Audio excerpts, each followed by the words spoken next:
എന്തുകൊണ്ടാണ് താൻ ശൈത്യയുടെ അടുത്ത് മിണ്ടാത്തത് എന്നുള്ളതിൻ്റെ റീസൺ മസ്താനിയുടെ അടുത്തും അതുപോലെ തന്നെ അഭിലാഷിൻ്റെ അടുത്തും പറയുകയാണ് അനുമോള്. ആദ്യം നിങ്ങൾ വന്ന സമയത്ത് നീയും അതേപോലെ ജിഷിൻ ചേട്ടനും ഒക്കെ ഇവള് കട്ടപ്പയാണെന്നുള്ള രീതിയിൽ എൻ്റെ അടുത്ത് പറഞ്ഞു തന്ന സമയത്ത് അതിൻ്റെ റീസൺ ഒന്നും എനിക്ക് മനസ്സിലായില്ല. പക്ഷെ ഒരിക്കൽ ഞാൻ ഇവളെ വിളിച്ചപ്പം ഇവളതിൻ്റെ റീസൺ പോലും എൻ്റെ അടുത്ത് തിരിച്ച് ചോദിച്ചില്ല. അല്ലെങ്കിൽ എന്തുകൊണ്ടാണ് നീ എന്നെ അങ്ങനെ വിളിക്കുന്നതെന്ന് പോലും ചോദിക്കാതെ ആ ഒരു വിളിയോടുകൂടി ഇവൾ എൻ്റെ അടുത്തു നിന്നുള്ള സകല ഫ്രണ്ട്ഷിപ്പും മതിയാക്കി പതുക്കെ ജിസേലിൻ്റെ അക്ബറിൻ്റെയൊക്കെ ആ ഗ്യാങ്ങിലോട്ട് കംപ്ലീറ്റ്ലി മാറുമായിരുന്നു. പിന്നെ ഞാൻ ജയിലിൽ പോയിട്ട് വന്നതിന് ശേഷം അവൾ എന്നോട് മിണ്ടുന്നത് തന്നെ വളരെ കുറച്ചാണ്.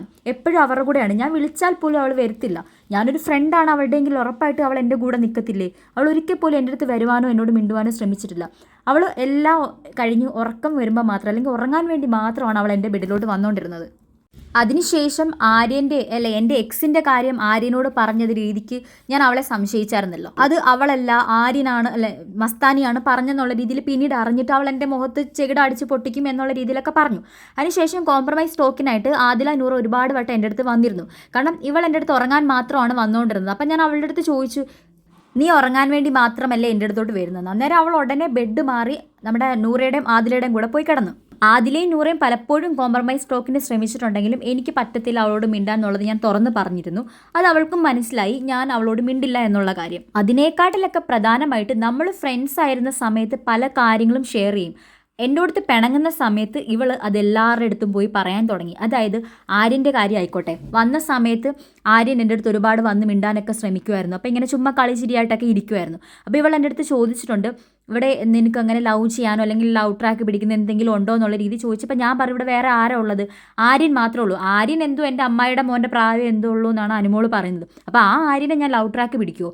അതിനുശേഷം ആര്യൻ എൻ്റെ അടുത്ത് കളിക്കാനും ചിരിക്കാനും ഒക്കെ വരും. പിന്നെ അതേപോലെ നൈറ്റ് കിടന്നുറങ്ങാൻ നേരം ആര്യൻ ഇങ്ങനെ നോക്കുന്ന സമയത്തൊക്കെ നിന്നെ ആര്യൻ നോക്കുന്നുണ്ട് എന്നൊക്കെ പറഞ്ഞ് ഇവളെന്നെ കളിയാക്കുമായിരുന്നു. അതിനുശേഷം ഇവൾ എൻ്റെ അടുത്ത് ചോദിച്ചിട്ടുണ്ട്, നിനക്ക് ആരോടെങ്കിലും ഇഷ്ടം ഉണ്ടോടിയെന്ന്. അപ്പോൾ അവൾ പറഞ്ഞു, അനുമോള് പറഞ്ഞു, എനിക്കിവിടെ അങ്ങനെ ആരോട് ഇഷ്ടം തോന്നാൻ ആകപ്പാടെ ചെറുതായിട്ടുള്ളത് ആര്യൻ മാത്രമല്ലേ ഉള്ളൂ എന്നുള്ള രീതിയിലൊക്കെ ഇവർ തമാശയ്ക്ക് ഇങ്ങനെ പലതും പറഞ്ഞിട്ടുണ്ട്. ഫ്രണ്ട്സ് അല്ലേ.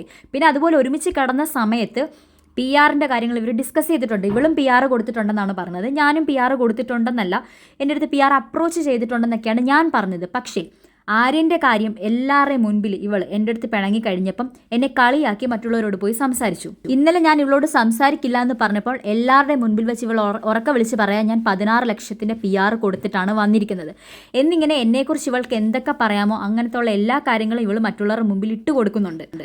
അങ്ങനെയുള്ള ഒരു വ്യക്തിയുടെ അടുത്ത് ഞാൻ എന്തിനു മിണ്ടണം, അല്ലെങ്കിൽ ഞാൻ അവളോട് എന്തിനു മിണ്ടണം എന്നാണ് അനുമോള് ചോദിക്കുന്നത്. ഞാൻ അവളോട് അടുത്ത് പോയി മിണ്ടില്ല എന്നുള്ള കാര്യം അഭിലാഷിൻ്റെ അടുത്തും അതേപോലെ മസ്താനിയുടെ അടുത്തും തുടർന്ന് പറയുകയാണ്. ഇപ്പം മസ്താനിയുടെ അടുത്ത് അനുമോള് മിണ്ടുന്നുണ്ട്. കാരണം അനുമോള് പറഞ്ഞൊരു കാര്യം മസ്താനി ആര്യൻ്റെ അടുത്ത് പോയി പറഞ്ഞിട്ടും മസ്താനിയോട് മിണ്ടുന്നുണ്ട്. കാരണം മസ്താനിയെ ഒരു ബെസ്റ്റ് ഫ്രണ്ടായിട്ടൊന്നും അനുമോള് കൂട്ടിയിട്ടുണ്ടായിരുന്നില്ല. പക്ഷേ അനുമോളുടെ കൂടെ കിടന്ന് എല്ലാ കാര്യങ്ങളും അങ്ങോട്ടും ഇങ്ങോട്ടും രാത്രി ഷെയർ ചെയ്തിട്ട് ഒരു അവസരം വരുമ്പോൾ കാലുവാരി മറ്റുള്ളവർക്ക് ഇട്ടുകൊടുത്ത് കളിയാക്കി ചിരിക്കുന്ന അവളെപ്പോലെ ഉള്ള ഒരാളുടെ അടുത്ത് മിണ്ടണോ എന്നുള്ള രീതിയിൽ അനുമോള് ചോദിക്കുന്നുണ്ട്. അപ്പോൾ ഈ ഒരു റീസൺ കൊണ്ടാണ് പിന്നെയും ശൈത്യ വന്നിരുന്നിട്ടും ശൈത്യയോട് അനുമോള് മിണ്ടാത്തത്.